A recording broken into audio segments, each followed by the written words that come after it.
নমস্কার আমার সকল প্রিয় দর্শক বন্ধুরা, আজকে তোমাদের সামনে চলে আসলাম দারুণ একটি ঘটনা নিয়ে। আর তোমরা ভাবছো দিদিভাই আজকে অন্ধকারে ভূতের মতো কেন এসছে? কারণ আমাদের এখানে আজকে বিকেল থেকে পাওয়ার কাট হয়েছে। প্রায় এখন 3 ঘন্টা অপেক্ষার পর দেখলাম কোনো কিছু এখনো ব্যবস্থা হয়নি। হয়তো অনেক রাত হবে, কি হবে জানি না।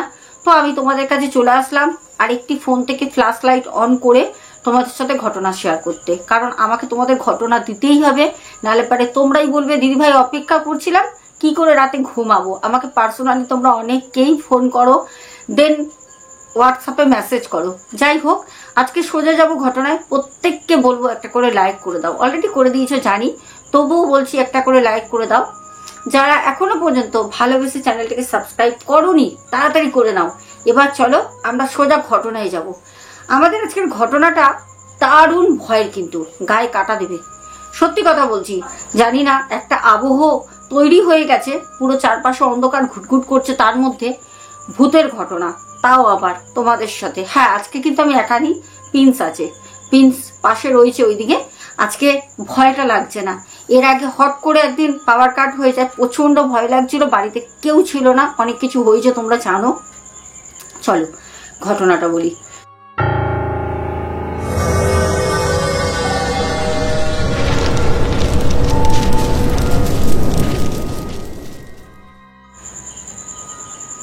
ঘটনাটা আমাদের শেয়ার করে হচ্ছে মেঘা। মেঘা বলে, দিদিভাই আমার নাম হচ্ছে মেঘা চ্যাটার্জি, আমার বাড়ি হচ্ছে খড়গপুর। খড়গপুরে আমি পড়াশোনা, ওখানে আমার স্কুলিং, ওখানেই আমার বড় হয়ে ওঠা, আর আমার বিয়েও হয় খড়গপুরে। আজকে যে ঘটনাটা আমি তোমাদের শোনাবো, মেঘার জীবনে বিশাল বড় একটা ছাপ ফেলে গেছে। মেঘা আজ পর্যন্ত সেই ঘটনা থেকে বেরোতে পারিনি। মেঘা বলছে, দিদিভাই আমার যখন বিয়ে হয় তখন হচ্ছে 2002 সাল। ওই 2002 সালে আমার বাড়ি থেকে দেখে শুনে বিয়ে দেয়। বিয়ে দেওয়ার পর যখন আমি শ্বশুর বাড়িতে যাই, আমার শাশুড়ি মা আমাকে ঠিক পছন্দ করতেন না, জানি না কেন। হয়তো সব শাশুড়িরাই এরকম হয়, বৌমাদের সত্যি কথা বলতে সহ্যই করতে পারে না। তো আমিও সেটাই ভাবতাম যে হয়তো আশেপাশে সবাইকে দেখতাম, আমার বান্ধবীদেরও বিয়ে হয়েছে, তারাও বলতো শ্বশুর মশাই ভালো, শাশুড়ি মা সহ্য করতে পারে না। তা আমাকেও আমার শাশুড়ি মা ঠিক মতো সহ্য করতে পারতো না। এবার কেন করতে পারতো না সেইটা আমি জানিনি। তো আস্তে আস্তে আস্তে আস্তে মাস বাড়ছে, দিন যাচ্ছে, হঠাৎ করে একটা সুখবর বাড়িতে সবাইকে দিলাম, নাকি আমার বাচ্চা হবে। তো যাই হোক, সবাই খুব আনন্দিত। শাশুড়ি মাকেও দেখলাম পুরো পরিবর্তন, শাশুড়ি মাও দেখছি খুব খুশি। তো যাই হোক, ভাবলাম যাকগে, হয়তো এতদিনে উনি আমাকে মেয়ের মতো করে মেনে নিয়েছেন। তারপর আস্তে আস্তে যত মাস বাড়ছে, যখন আমার 5 মাস, তখন থেকে অদ্ভুত কিছু ঘটনা শুরু হয়, যেটা রাতের বেলা যখনই আমি একা থাকতাম, রাত বলতে ধরো 8টা, 8:30টার দিকে, কারণ আমি সন্ধ্যা থেকে শাশুড়ি মায়ের সাথে বসে গল্প করা, একসাথে টিভি দেখা, বা আশেপাশের এলাকার যদি কোনো কাকিমা আসতেন, জেঠিমা আসতেন, তাদের সাথে শাশুড়ি মায়ের সাথে বসে নানা রকম গল্প শুনতাম তাদের মুখ থেকে, অনেক কিছু এরকম করে সময়টা কাটতো। যখন 8:30 বাজতো, তখন আমার শাশুড়ি মা দোতলার রুমে গিয়ে উনি শুয়ে পড়তেন। আর আমাদের রান্না করার একজন দিদি ছিলেন, উনি সন্ধ্যাবেলা 6:30, 7টার সময় রান্না করে রাতে চলে যেতেন। তো আমি তখন একা হয়ে যেতাম, আর আমি নিচের তলায় থাকতাম, কারণ আমাকে ডাক্তার বলেছিলেন যে 4 মাস হয়ে যাওয়ার পর তুমি ওপরে উঠবে না, সিঁড়ি ভাঙতে বারণ করেন ডাক্তার। তার জন্য শাশুড়ি মা আমাকে বলেছিলেন যে তুমি নিচের 2টো ঘর রয়েছে, যে কোনো একটা ঘর, সেখানে তুমি থাকতে পারো। আমি আমার হাজবেন্ড কিন্তু নিচের একটি ঘরে থাকতাম, উপরের একটি ঘরে আমার শাশুড়ি মা একা থাকতেন। আমার শ্বশুর মশাই আমার বিয়ের আগেই উনি মারা যান, আমি ওনাকে এসে দেখিনি। তো সেদিনকে আমার খুব ভালো করে মনে আছে, যখন আমার 5 মাস প্রেগনেন্সি চলছে, আমি ঠিক 8টা, 8:30টার দিকে আমার রুমে শুয়ে রয়েছি। শাশুড়ি মা উপরে চলে গেছেন, উনি উপরে গিয়ে তখন গীতা পড়তেন, অথবা ঠাকুরের নাম করতেন, অথবা উনি উপরে টিভি দেখতেন। আমি যেহেতু অনেক নিচে থাকতাম, আমার রুমেও টিভি ছিল, আমি কখনো টিভি দেখতাম, কখনো গল্পের বই পড়তাম, কখনো একা অবসর টাইম শুয়ে শুয়ে কাটাতাম। তখন শরীর খুব একটা ভালো থাকতো না। আমাদের মেঘা বলে, দিদি ভাই সেই দিন আমি জানি না আমার সাথে প্রথম একটা জিনিস ঘটে, এতটাই ভয় আমি পাই, আমি জানি না এটা কেন আমার সাথে হয়েছিল। সেদিন ঠিক 8:30টার সময় তখন শাশুড়ি মা উপরে উঠে যান, আমি আমার রুমে গিয়ে শুয়ে রয়েছি। আর সত্যি কথা বলতে আমার সেদিনকে শরীরটা খুব খারাপ, অন্য দিনের তুলনায় সেদিন একটু বেশি শরীরটা খারাপ লাগছে, মানে একটা অলস অলস ভাব, ভালো লাগছে না। তো এবার যেখানটা আমি শুয়ে রয়েছি, আমার রুমের যে দরজাটা, সেই দরজাটা খোলা রয়েছে, কারণ যদি আমার হাজবেন্ড আসেন তাহলে পরে আমার হাজবেন্ডকে আমি দেখতে পারবো, কারণ আমাদের একটা গ্রিলের গেট রয়েছে, যেটা হচ্ছে ঘরের গেট। ওখান থেকে এসে যদি আমার হাজবেন্ড দাঁড়িয়ে আমাকে ডাকে, আমি ঘর থেকে শুয়ে বাইরের গেটটা দেখতে পারবো। তার জন্য আমি আমার ঘরের যে দরজাটা খুলে রেখে শুয়ে আছি, আর আমার ঘরের দরজার দিকে আমার পা, আমি শুয়ে রয়েছি আমার পাটা দরজার দিকে, মানে সোজা মুখ। হঠাৎ আমি লক্ষ্য করছি যে আমাদের ঘরের ভেতরে ঠিক বাইরের যে দরজাটা, যেখানে আমার হাজবেন্ড এসে ডাকলে আমি দেখতে পারবো, ওইখানে দেখছি একজন কেউ নড়াচড়া করছে। আর সত্যি কথা বলতে আমি যেহেতু রুমে রয়েছি, রুমে আমার লাইটটা অন রয়েছে, পুরো বাইরে আমার যে ডাইনিং স্পেস রয়েছে, কিচেন রয়েছে, পুরোটাই লাইট অফ করা রয়েছে। শুধু লাইট জ্বলছে সেটা হচ্ছে আমাদের বারান্দায়, বারান্দায় লাইট জ্বলছে, কেউ আসলে দেখতে পারবো। ঘরের কিন্তু লাইট অফ, শুধু আমার রুমে লাইট জ্বলছে। আমাদের মেঘা বলছে, দিদি ভাই আমি খুব ভালো করে দেখছি যে আমাদের ঘরের ভেতরে যে বাইরের গেটটা রয়েছে, ওইখানে কেউ আসলে আমি গেট খুলবো, ওইখানে কেউ ঘরের ভেতরে হাঁটাহাঁটি করছে। আমি ভাবলাম এক ঝলক, যেটুনিক আমার পাটা একদম সোজাসুজি গেটের দিকে, তো আমার চোখটা থাকবেই। এবার আমার হাজবেন্ডের আসার সময়ও হয়ে গেছে, হাজবেন্ড 9টার মধ্যে বাড়ি চলে আসেন। হঠাৎ করে সেদিনকে লক্ষ্য করছি কেউ একজন হাঁটাহাঁটি করছে। তা আমি ভাবলাম বোধহয় আমার শাশুড়ি মা নিচে নেমে এসেছে, উনি হয়তো হাঁটছেন। আমি এটা ভাবি, কারণ শাশুড়ি মাকে সন্ধ্যাবেলা আমি বলছিলাম যে মা আমার না আজকে শরীরটা ঠিক ভালো নেই, ভালো লাগছে না, হয়তো মা ওর জন্য উপর থেকে নেমে এসছেন। তো আমি ভাবলাম যাকে, মা যদি আসে মা তো আমার কাছে আসবেই, আমি সেটা মনে করে একা একা শুয়ে রয়েছি, ভালো লাগছে না, গুনগুন করে গান করছি, একা একা একটা সময় কাটাচ্ছি। হঠাৎ করে কিচেনে আমার একটা কাঁচের গ্লাস পড়ে ভাঙার শব্দ হয়। আমি না চমকে উঠি, হঠাৎ করে চমকে উঠে আমি বললাম, কে মা, কে মা, রান্নাঘরে কে আছেন? আমি সাড়া নিলাম, কিন্তু রান্নাঘর থেকে কোনো রকম সাড়া শব্দ আমার কাছে এসে পৌঁছয়নি। আমি তখন আস্তে আস্তে উঠে যখনই আমার ঘর থেকে বাইরে বেরোই, তখন আমি দেখলাম না, ওপরে তো টিভি চলছে, তার মানে মা উপরে আছে। মা তো কখনো টিভি চালিয়ে নিচে আসবে না, কারণ আমি অনেকক্ষণ ধরেই দেখছি কেউ একজন ঘোরাঘুরি করছে। তো আমি তখন একটু ভয় পেলাম। তারপর আমি রান্নাঘরের দিকে তাকিয়ে দেখলাম রান্নাঘর পুরো অন্ধকার, যেরকম আমি লাইটগুলো অফ করে আসি ওরকম অবস্থায় রয়েছে। আমি তখন ভাবলাম যে রান্নাঘর যখন লাইট অফ, তাহলে তো শাশুড়ি মা নাবেনি, তাহলে কাছের গ্লাস ভাঙলো, তাহলে কি বিড়াল ঢুকলো? কারণ বাইরে যেহেতু গ্রিলের গেট ফাঁক রয়েছে, বিড়াল ঢুকতেই পারে। তো আমি আবার আস্তে করে যে ডাইনিং স্পেস বলো, কিচেন বলো, আমি সব লাইটগুলো অন করি।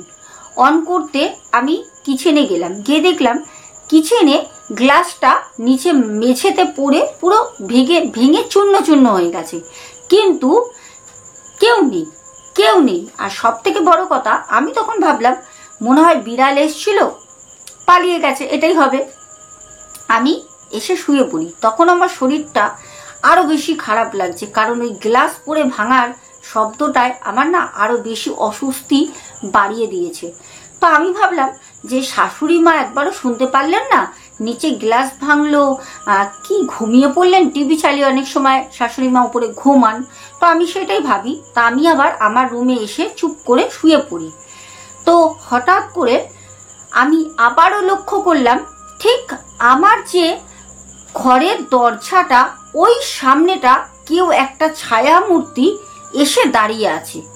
আমার এত ভয় লাগছে, সারা শরীর না আমার ভয়তে ঠান্ডা হয়ে গেছে। আমি তখন ভাবছি যে কে ওখানে দাঁড়িয়ে রয়েছে, এরকম কে করছে। আবারও সাড়া নিলাম যে শাশুড়ি মা হয়তো উঠে এসছে। বললাম, মা আপনি গেটের সামনে কে আছেন? মা মা আপনি কথা বলছেন না কেন? আমি খুব বিচলিত হয়ে পড়ি, একটা ভয় কোথাও মনে খুব কাজ করছে। আর প্রেগনেন্সির সময় যেহেতু আমি একা রয়েছি, আমার জন্য আবোল তাবোল বেশি চিন্তা করতাম, তার জন্য হতে পারে আমার তখন ভয়টা আরো বেড়ে যায়। তো কোনো রকম সারা শব্দ কিন্তু তখনও আসেনি। আমি সাথে সাথে বিছানা থেকে আবার উঠে যখন আমার গেট থেকে বেরোতে যাব, তখন আমি লক্ষ্য করলাম ছায়া মূর্তিটা আস্তে করে না সরে গেল। একটা আলোর মধ্যে আমি দেখছিলাম একটা ছায়া আমার গেটের সামনে পড়েছিল আমার রুমের, সরে গেল। আমি না তখন প্রচন্ড ভয় পাই, আমার সারা শরীর কাঁটা দিয়ে ওঠে। আমি সাথে সাথে রুমের, আমার যে রুম বেডরুম, সেই রুমের আমি তখন সাথে সাথে আমার বেডরুমের দরজাটা কিন্তু বন্ধ করে দিই ভেতর দিয়ে। যাকগে কারেন্টটা আসলো, বাবা ও অন্ধকারের মধ্যে এই দেখো এইটাকে ধরিয়ে এতক্ষণ লাইটটাকে নিয়ে তোমাদের সাথে ঘটনা শেয়ার করছিলাম। কি অন্ধকার বাবা! যাই হোক, এবার ঘটনায় যাই। ভালো হলো। এবার আমাদের মেঘা বলে, দিদি ভাই তুমি বিশ্বাস করবে না, আমি যখন আমার বেডরুমের দরজাটা বন্ধ করে দিয়ে আমি যখন রুমের মধ্যে চুপ করে বসে রয়েছি আর ভাবছি এতক্ষণ ধরে কি হলো, কাকে দেখলাম? শাশুড়ি মা তো ওপরে, শাশুড়ি মা কাছের গ্লাস পড়ারও শব্দ শুনতে পারলেন না, তাহলে মা মনে হয় ঘুমাচ্ছেন। এইদিকে আমার সাথে কি হচ্ছে? আর ঘরে তো শাশুড়ি মা আমি দুজনে আছি, এছাড়া তো কেউ নেই। তাহলে ওই ছায়া মূর্তিটা কার? খুব ভয় লাগছে। এই সময় হঠাৎ করে আমার নাম ধরে কেউ ডাকে, মেঘা দরজাটা খোলো, মেঘা। তখন আমি ঝটপট করে উঠে আমি দেখলাম আমার হাজবেন্ড চলে আসে। আমি রুমের দরজাটা আস্তে করে খুলে আমি বললাম, তুমি এসো, দাঁড়াও, সব লাইটগুলো অন করে আমি ঘরের লকটা খুললাম। আমার হাজবেন্ড আসলো। আমার হাজবেন্ড আমাকে বলল যে কি ব্যাপার, তোমার চোখ মুখ দেখে মনে হচ্ছে শরীর খারাপ। আর চোখগুলো না, সত্যি কথা বলতে আমার বেবি যখন আমি কনসিভ করি, তো আমার বেবি আসার পর থেকেই আমার না চোখ ফোকগুলো পুরো বসে থাকতো, মানে শরীর সবসময় না খুব খারাপ, মানে আমাকে দেখলেই বোঝা যেত যে আমার শরীরটা ভালো নেই। তখন আমি আমার হাজবেন্ডকে বললাম যে হ্যাঁ গো, সত্যি ঠিকই বলেছো, আমার শরীরটা ভালো লাগছে না, আজকে যেন শরীরটা খুবই খারাপ। তো আমার সাথে একটু আগে কি হয়েছে সেগুলো কিন্তু আমার হাজবেন্ডকে আমি কোনো কথাই শেয়ার করিনি, কারণ উনি তখন অফিস থেকে ফিরেছেন। আমি কি বলবো, আমি তো নিজেই কিছু দেখিনি। যাই হোক, রাতের বেলা ওই গিয়ে মাকে ডাকলেন, বললো গিয়ে যে মা চলো, আমি এসে গেছি, রাতের একসাথে ডিনারটা কমপ্লিট করি। তো শাশুড়ি মা যথারীতি ওপর থেকে নেমে আসলেন। আসার পর আমি শাশুড়ি মাকে ভাবছি একবার কাছের গ্লাসটার কথা বলবো কি বলবো না। তো এই মনে করতে করতে আমি আর মাকে কিছু বলিনি। যাই হোক, আমরা খাওয়া দাওয়া করি রাতের বেলা। ঠিক 11টার সময় শাশুড়ি মা আবার নিজের মতো ঠিক 11টার সময় দোতলায় চলে যান শুতে। আমার হাজবেন্ড আর আমি শুয়ে পড়ি। হঠাৎ করে শোয়ার কিছুক্ষণ পর আমার হাজবেন্ড আমাকে বলে যে আচ্ছা মেঘা, আমি মনে হয় ঘরের দরজাটা লক করতে ভুলে গেছি, জানো সদর গেটটা আমি লক করে দিয়েছিলাম প্রত্যেক দিনের মতো অফিস থেকে ফিরে, যেটা একদম রাস্তার সাইডে আমাদের গেট ঘরে ঢুকতে, কিন্তু মনে হচ্ছে আমি ঘরের গেটটা লক করিনি।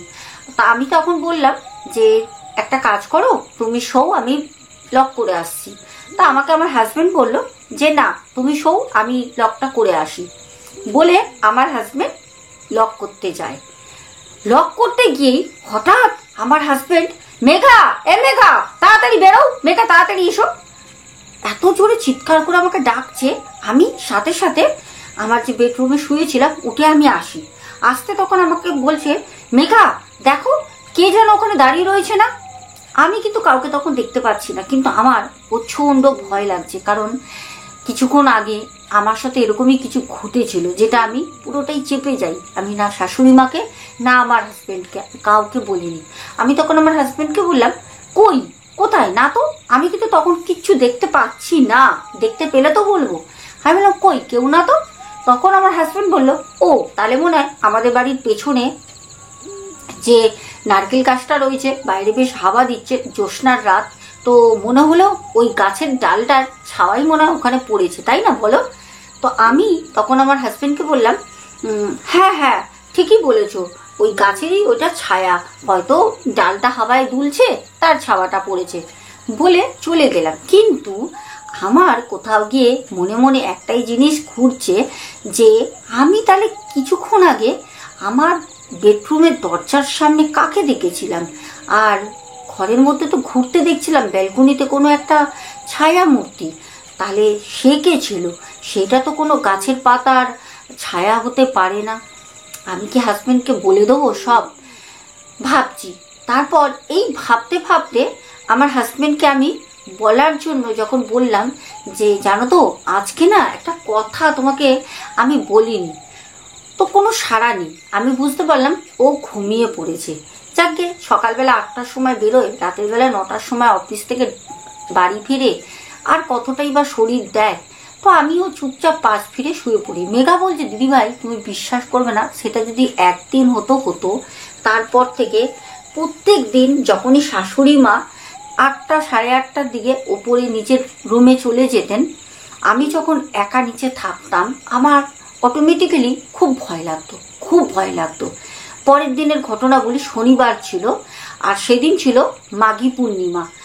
আমাদের বোন বলছে, দিদিভাই তোমাকে প্রথমেই বললাম আগের দিনকে একটা পূর্ণিমার যোগ থাকে, একদম 4-5টা দিনের মতো রাতে আলো হয়েছিল, জ্যোৎস্নার আলো। আর যেদিনের ঘটনা এটা আমি বলছি শনিবার, সেদিনকে প্রায় আমার প্রাণটা বেরিয়ে যাওয়ার উপায়, কারণ আমার শাশুড়ি মা যখন 8টার সময় উপরে উঠে যায়, আমি নিচে বসে আছি। আমি রুমে অতটা টিভি দেখা পছন্দ করতাম না, সারাক্ষণ তো টিভি চলতোই। আমাদের ব্যালকনি আমাদের যে ডাইনিং স্পেস রয়েছে, ডাইনিংও একটা টিভি আছে, যেখানে বাইরের আমাদের আশেপাশে কাকিমা জেঠিমা আমার শাশুড়ি মা আমরা সবাই মানে টিভি দেখতাম, একের পর এক সিরিয়াল সন্ধ্যা দিয়ে। তারপরে শাশুড়ি মা সবাই যখন চলে যেত, শাশুড়ি মা উপরে চলে যেত, আর কাজের যে রান্নার দিদিও চলে যেত, আমি একা তখন নিচে থাকতাম। আমাদের বোন বলে, দিদিভাই তুমি বিশ্বাস করবে না, শনিবার সেদিন মাঘী পূর্ণিমা, আমি রুমে একা বসে বসে বই পড়ছি, হঠাৎ করে না কি বলবো, আমার রুমের দরজাটা খোলাই থাকে, খোলাই ছিল। সেদিন ভয় পেয়েছি বলে বন্ধ করেছি। আর সেদিন যেদিনের ঘটনা শনিবারের বলছি, সেদিনকে দরজাটা খোলা রয়েছে। আমি ঠিক দেখলাম আমার দরজার সামনে এসে কেউ দুবার ঠিক এরকম করে, একবার আস্তে করে একবার জোরে করে হাততালি দিল ঠিক আমার দরজার সামনে। আমি না বই পড়ছিলাম, হঠাৎ করে দরজার দিকে বড় বড় করে তাকাতে দেখলাম না কিছু তো নেই, কিন্তু হাতে তালি দেওয়ার শব্দটা কোথা থেকে আসলো পরিষ্কার আমি শুনেছি। পুরো একদম নিস্তব্ধ ঘর, শাশুড়ি মা উপরে টিভি চালিয়ে রয়েছেন, তার শব্দ এত জোরে নেই যে হাততালি উপরে দিলে এরকম ভাবে শব্দ আসবে। পুরো আমার রুমের সামনে দরজার সামনে দাঁড়িয়ে কেউ দুবার হাততালি দেয়, একবার আস্তে একবার জোরে। আমি না সাথে সাথে উঠে আমি বললাম, কে কে প্রত্যেকদিন এরকম করছো, কে আছো, কে ভয় দেখাচ্ছ? আমি তখন ভাবলাম কি জানি আমার শাশুড়ি মা আমাকে সহ্য করতে পারতেন না বলে কাউকে দিয়ে কি এরকম করান, মানে মনের মধ্যে না হাবি জাবি তখন এরকম আমার মাথায় খেয়াল আসছে। আমি বেরোলাম আমার রুম থেকে, আমার রুম দরজা খোলাই ছিল। বেরিয়ে আমি কি করলাম, যতগুলো লাইট আছে সব লাইট অন করে দিই। আমি জানি শাশুড়ি মা দেখলে চিৎকার চেঁচামেচি করবেন, কারণ আমাদের অনেক বড় তো ঘরটা, আর লাইটগুলো যদি আমি সব অন করে রাখি তো ইলেকট্রিকটা অনেকটাই উঠবে, কারণ আমার হাজবেন্ড কখন আসবেন ওনার তো ঠিক থাকে না, কখনো 8:30, কোনো সময় 8টা, কোনো দিন 9টা, কোনো দিন 10টাও হয়ে যায় টেন লেট থাকলে। এইবার আমি ভয়তে সব লাইটগুলো অন করে দিয়ে চুপ করে আমার রুমে গিয়ে আমি বসে আছি। আর বই কিন্তু তখন আর পড়ছি না, সোজা আমার চোখটা হচ্ছে আমার রুমের দরজার দিকে। আমার দরজা কিন্তু রুমের ওপেন আছে, আমি তাকিয়ে রয়েছি, কারণ ভয়ে ভয়ে ভয়ে প্রত্যেক দিন কিন্তু বাঁচা যায় না, একটা উপায় কিছু করতে হবে যে কে করছে বা কি ব্যাপার। আমি যখন তাকিয়ে চুপ করে বসে রয়েছি, আমার হাতে বইটা আমি ঠিক এরকম করে হাতে মুঠ করে সামনে নিয়ে বসে আছি, ঠিক যেরকম করে এখন আমি তোমাদের সাথে ঘটনাটা শেয়ার করছি বসে, ঠিক সেরকম ভাবে। বলছে দিদি ভাই, আমার গা কাটা দিচ্ছে, তোমাদের কি বলবো, বাইরে বেশ বৃষ্টি হচ্ছে সেদিনকে, বাইরে অনেকক্ষণ আগে থেকে বৃষ্টিটা হচ্ছে। আর তোমাকে আমি বলে বোঝাতে পারবো না, আমি সোজা গেটের দিকে তাকিয়ে রয়েছি, কারণ আমার যে রুমের গেট আর আমার ঘরের গেট, মানে বাইরে দিকেও ঢুকলে আমি পুরো 3খানা গেট দেখতে পারবো। সেটা হচ্ছে আমার গেট, আমাদের ঘরের গেট, আর বাইরের রাস্তার পাশের যে সদর গেট, সেই গেট, 3টে গেট আমি দেখতে পাচ্ছি। মেঘা বলছে আমি দেখছি কেউ একজন আমাদের বাইরে থেকে, বাইরের মানে যে গেটটা একদম সদর গেটের ওইখান থেকে কেউ একজন ডিরেক্ট আমাদের যে ঘরের গেট গ্রিলের ওইখানটা ঢুকে গেল। কি করে হয়? একটা শুধু যে হবে ছায়া মূর্তি, তার পক্ষেই সম্ভব কোনো বাধা না কাটিয়ে সে ঘরে ঢুকতে পারে। আমি তখনও পর্যন্ত দেখছি সে আমার ঘরের দিকে আসছে হেঁটে। এবার বলি, যাকে আমি দেখছি আমার ঘরের দিকে আসছে হেঁটে, তার মুখ আমি দেখতে পাচ্ছি না, তার পরনে একটা সাদা শাড়ি, একটা সাদা ধবধবে শাড়ি, হাইটটা 4 ফুটের বেশি হবে না, ছোটখাটো একটা হাইট, একজন মহিলা। আমি চুপ করে হাতে বইটা নিয়ে বসে, আমার না সারা শরীর কিন্তু অবশ, আমার সারা শরীর অবশ। আমি জানি এই মুহূর্তে আমার সাথে একটা খারাপ কিছু ঘটে যেতে পারে, কারণ আমি যদি চিৎকারও করি, আমার শাশুড়ি মা আমার বেডরুম থেকে চিৎকার করলে শুনতে পারবে না। যদি আমি বেরিয়ে আমি বাইরে ডাইনিং স্পেস দিয়ে যদি চিৎকার করি, তাহলেই আমার শাশুড়ি মা উপরে শুনতে পারবে। আমি কি করব? আমি চুপ করে বসে ঠাকুরের নাম নিচ্ছি, কিন্তু তাকিয়ে রয়েছি। দেখলাম আমার ঠিক বেডরুমের দরজার কাছে আসলো, এসে দাঁড়ানো। আমি তখনও পর্যন্ত লাইট সব অন, কিন্তু আমি তার মুখ দেখতে পাচ্ছি না। তার মুখ আছে, মাথায় ঘোমটা দেওয়া, কাপড়টা পুরো মাথায় জোড়ানো, এত ঘোমটা টানা রয়েছে। আমি খুব সাহস করে তাকে বললাম, কে তুমি? আমি শুধু ভয়তে, আমার মুখ থেকে ভয়তে, কে তুমি, ঠিক এরকম করে শব্দটা বেরোয়। আমি তখনও পর্যন্ত থর করে কাঁপছি। যে বউটি দাঁড়িয়ে রয়েছে, বিশ্বাস করবে না, সে দাঁড়িয়েছিল 3 থেকে 4 সেকেন্ড। আমি যখন বলি কে তুমি ভয়তে, তখন সাথে সাথে একটা হাওয়ার মতো কিছু যেন উড়ে গেল, হাওয়ার মতো কিছু উড়ে গেল।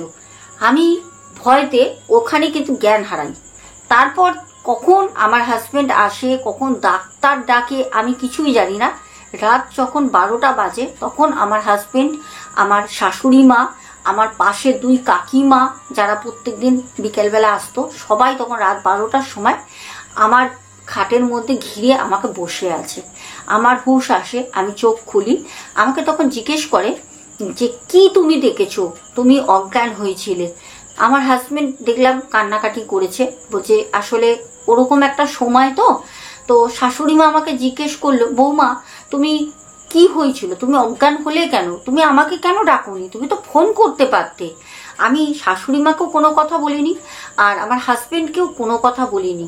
তারপর পাশের কাকিমা দুটোকে আমার হাজবেন্ড গিয়ে বাড়িতে ছেড়ে দিয়ে আসলেন। রাত হয়েছে, ওনাদেরও বয়স হয়েছে, রাত 12টা প্রায় বেজে গেছে। আমাকে আমার হাজবেন্ড বলল, তুমি আমাদের বেডরুমেই থাকো, তোমাকে ডাইনিংয়ে যেতে হবে না, আমি তোমাকে খাইয়ে দিচ্ছি। আমি তখন বললাম যে না, আমি গিয়েই খাবো। আমি গেলাম, শাশুড়ি মা দেখলাম আমার দিকে তাকিয়ে তাকিয়ে দেখছে একটা অন্যভাবে, কিছু একটা মনে মনে ভাবছে। মনে হচ্ছে যেন আমার শাশুড়ি মা কোনো জিনিস জানে যে আমার সাথে কি ঘটেছে। আমি বলার আগেই ওনার সবকিছু জানা, কারণ উনি কিন্তু সমানে অভিনয় করছে ছেলের সামনে। বারবার জিজ্ঞেস করছে খাবার সময় যে তুমি কি দেখেছো, তুমি ভয় পেয়েছো, তুমি অজ্ঞান হয়ে গেলে কেন, কেন ফোন করনি, এত কথা জিজ্ঞেস করছে। আর যখনই কথাগুলো বলা হয়ে যাচ্ছে, আমরা আমাদের মতো খাচ্ছি। আমার সোজাসুজি ডাইনিংয়ে চেয়ারে বসেছে। আমি খেতে খেতে যখনই শাশুড়ি মায়ের দিকে তাকাচ্ছি, দেখছি শাশুড়ি মা চশমার ফাঁক থেকে আমাকে এরকম করে ঠিক দেখছে। ওনার নজরের চাউনিটা ঠিক ভালো না। আমি কোনো কথা বলিনি, চুপ করে খাওয়া দাওয়া কমপ্লিট করে শুয়ে পড়ি। শাশুড়ি মা উপরে চলে যায়। দেখে আমার হাজবেন্ড আমাকে রুমে এসে জিজ্ঞেস করলো যে, মেঘা, সত্যি করে বলো তো, তুমি কি ভয় পেয়েছো? তুমি কি কোনো কিছু দেখো? তোমার সাথে কি কিছু হচ্ছে? তখন আমি আমার হাজবেন্ডকে কাঁদতে কাঁদতে সব বললাম, আগের দিনের কথা আর আজকে যেটা ঘটে। তখন আমার হাজবেন্ড বলল, তুমি আমাকে কালকে কেন বলনি, সকালে কেন বলনি? আমি তখন বললাম যে না, আমি অতটা জিনিসটা গুরুত্ব দিইনি, তাই জন্যই বলিনি। যাই হোক, গেল। তারপর পরের দিনকে রোববার ছিল, যথারীতি আমার হাজবেন্ডের অফিস ছুটি থাকে। আমার হাজবেন্ড আমাকে বলল যে, তুমি একটা কাজ করো, আমি একটা ওলা বুক করছি, চলো তোমার মায়ের বাড়ি থেকে ঘুরে আসি। আমাকে নিয়ে আমার মায়ের বাড়ি যায়। আমার মায়ের বাড়িও খড়গপুর, আগেই বলেছি। তো যখন যায় তখন গিয়ে আমার মা, বাবা, সবাইকে, আমার ভাইও আছে, সবাইকে আমার হাজবেন্ড কথাটা বলে যে ওর সাথে এরকম এরকম হচ্ছে। কিন্তু বলে রাখি, যখন আমি আমার হাজবেন্ডের সাথে আমার মায়ের বাড়ি যাচ্ছিলাম, ওলা আসে, আমার শাশুড়ি মা কিন্তু বারণ করেছিলেন। শাশুড়ি মা বলছিলেন যে না, 5 মাস এখন পোয়াতি, ওকে নিয়ে এখন কোথাও যেতে হবে না, ও বাড়িতে থাক। এইদিকে আমার বাড়ি থেকেও বলেছিল যে তুমি আমাদের কাছে দিয়ে যাও, প্রথম বাচ্চাটা আমার কাছেই থাকবে, আমার মেয়ে। তো আমার শ্বশুর বাড়ি থেকে কিন্তু আমার শাশুড়ি মা না করেন। তো সেদিনকে আমার মা বাবা জানার পর আমার মা বাবা আমার হাজবেন্ডকে বলে, আমার মেয়ে আজ থেকে এইখানে থাকবে, পুরো বাচ্চা হওয়ার পর আমার মেয়ে তোমাদের বাড়ি যাবে। কারণ এখানে আমার মা বলে, আমি আছি, আমার স্বামী আছে, আমার একটি ছেলে আছে, ওখানে শুধু তোমার মা, যিনি রাত হলে উপরে চলে যান, আমার মেয়ে একা থাকে, ওর যদি কিছু হয় ওকে কে দেখবে? একটা মানুষ সামলাতে পারবে না, তুমি অফিসে থাকো, বাবা তুমি খারাপ মনে করো না। আমার হাজবেন্ড আমাকে ওখানে দিয়ে আসে, আমি খুব খুশি। আমার শাশুড়ি মা ফোনে রীতিমতো খুব কড়া কড়া করে কথা বলে, ওনার পছন্দ হয়নি। উনি ভাবলেন আমি পুরোটাই নাটক করে চলে গেছি। যাই হোক, কেউ বিশ্বাস করলো না আমার কথাটা, কিন্তু আমার হাজবেন্ড কিছুটা হলেও বিশ্বাস করেছিলেন, কেন উনিও দেখেছিলেন বাইরের গেটের সামনে কারোর একটা ছায়া মূর্তি। যাকে আমার বেবি হলো, বোন বলছে, দিদি ভাই আমার বেবি হয় 10 মাস 10 দিন, পুরো পুষ্ট বাচ্চা, ছেলে হয়। ছেলে হওয়ার পর 2 মাস কাটতে না কাটতেই আতরটা যখনই উঠে যায়, আমার শাশুড়ি মা বাড়িতে অশান্তি শুরু করলো। রীতিমতো আমার মাকে বাবাকে যাচ্ছে তাই করে বলতো যে আপনার মেয়েকে পাঠান, নালে আমার ছেলে নিয়ে সংসার করবে না। যদিও আমার হাজবেন্ডের সাথে খুব ভালো ব্যবহার আমার ছিল, উনি আসতো। যাই হোক, তারপর আমি 2 মাস পর শ্বশুর বাড়ি চলে আসি। আসার পর আমার সাথে আবার সেম জিনিস ঘটতে শুরু করলো। তখন আমার মন থেকে একটা সাহস আসে যে আমার তখন বাচ্চাকে বাঁচাতে হবে, কি ব্যাপার। আমি সত্যি কথা বলতে, আমাদের যে শ্বশুর বাড়ির আশেপাশে এলাকার কাকিমা জেঠিমা যারা থাকতেন, বিকেলবেলা তাদের সাথে বেরিয়ে আমি কথা বলতাম, আমার বাচ্চাটাকে কোলে কোলে নিয়ে ঘুরতাম, ঠিক আমার বাড়ির সামনে, খুব দূরে যেতাম না। তখন আমি জানতে পারি অনেক কিছু। আমি আমার হাজবেন্ডকে সত্যি কথা বলতে সেই থেকে ঘৃণা করতে শুরু করলাম। কিন্তু আমি কাউকে তখনও কি শুনেছি কি জেনেছি কিছুই বলতাম না। কিন্তু আমার হাজবেন্ডকে দেখলে ঘৃণা লাগতো। একদিন রাতের বেলা বুঝতে পারতাম আমার বাচ্চাকে কেউ এসে না জাগিয়ে দিত, আমাকে ঘুমাতে দিত না। ও ঘুমাচ্ছে, হঠাৎ করে কান্না করতো। দুপুরবেলা আমি যখনই একটুখানি হয়তো খাচ্ছি কি ওকে দেখে বাচ্চাটাকে একটু শুয়ে পড়েছি, ওকে না কেউ জাগিয়ে দিত। আর আমার ওইটুকুনি ছোট বাচ্চা যেরকম ভাবে তাকিয়ে আতঙ্কে কাঁদতো, আমি মা হয়ে বুঝতে পারতাম যে ও ভয় পাচ্ছে। তারপর একদিন বাইরের লোকের কথা শুনে আমার শাশুড়ি মা আর আমার হাজবেন্ডকে আমার যা মুখে আসে তাই বলি। সেদিনকে আমার মা বাবা বাড়িতে এসেছিলেন আমাকে নিয়ে যাওয়ার জন্য। তখন জানতে পারলাম আসল কথা হচ্ছে আমার হাজবেন্ড উনি আগে একটি মেয়েকে বিয়ে করেছিলেন, যেটা আমাদের কাছে পুরো গোপন করে যায়। মেঘা বলে, দিদি ভাই তুমি বিশ্বাস করবে না, আমি কিছুই জানতাম না। আর ওই মেয়েটা নাকি ওই যে রুমে আমি থাকতাম নিচে, সেই রুমেই নাকি মেয়েটা বিষ খেয়ে সুসাইড করেছিল। কি কারণে সুসাইড করেছিল পুলিশ কেস হয়নি, কিছু হয়নি, আর কিছুই জানা নেই, কিন্তু মেয়েটা সুসাইড করেছিল।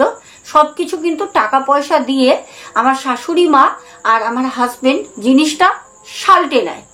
আসল বিষয় কি জানি না, পরে জানতে পারি যে মেয়েটার নাকি একটা অবৈধ সম্পর্ক ছিল, পরকিয়া করতো সে, তার সাথে নাকি কোনো ঝামেলা হয়ে সে নাকি বিষ খেয়েছে, যার জন্য আমার শাশুড়ি মা আর আমার হাজবেন্ডের সেরকম পুলিশ কেস কিছু হয়নি, তারা প্রমাণ পায়নি সেরকম কিছু, এরকমই কিছু আমি জানতে পারি। তারপর আমার হাজবেন্ড এখন আমার সাথে সংসার করে, কিন্তু ও বলে যেখানে আমার কোনো রকম দোষ ছিল না। আর ওই যে বিয়েটা, সেই বিয়েটা আমি নিজে থেকে করিনি, ওইটা হচ্ছে আমার শাশুড়ি মায়ের একটা পিসি ছিল।